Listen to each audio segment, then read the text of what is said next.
কেউ কথা রাখেনি। ৩৩ বছর কাটল, কেউ কথা রাখেনি।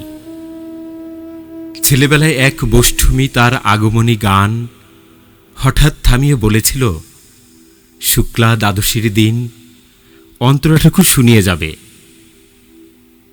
তারপর কত চন্দ্রভূক অমাবস্যা এসে চলে গেল, সেই বৈষ্ণবী আর এলো না। ২৫ বছর প্রতীক্ষায় আছি।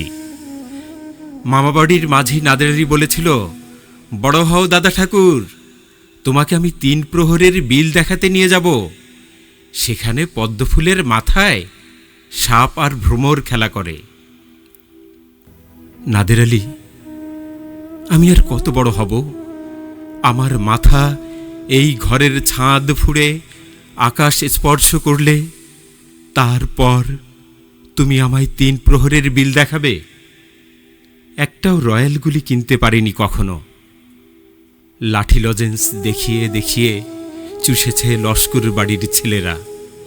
ভিখিরির মতো চৌধুরীদের গেঁটে দাঁড়িয়ে দেখেছি ভিতরে রাস উৎসব। অবিরল রঙের ধারার মধ্যে সুবর্ণ কঙ্কন পরা ফর্সা রমণীরা কত রকম আমোদে হেসেছে।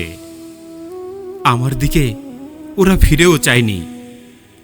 বাবা মার কাঁধ ছুঁয়ে বলেছিলেন, দেখিস একদিন আমরাও। বাবা এখন অন্ধ, আমাদের দেখা হয়নি কিছুই। সেই রয়্যালগুলি, সেই লাঠি লজেন্স, সেই রাস উৎসব আমায় কেউ ফিরিয়ে দেবে না।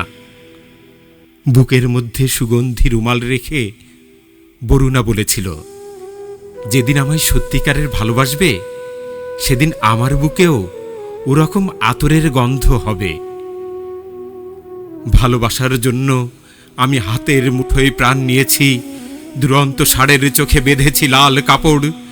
বিশ্ব সংসার তন্ন তন্ন করে খুঁজে এনেছি ১০৮টা নীলপদ্ম। তবু কথা রাখিনি বরুণা। এখন তার বুকে শুধুই মাংসের গন্ধ। এখনো সে যে কোনো নারী। কেউ কথা রাখেনি। ৩৩ বছর কাটল, কেউ কথা রাখে না।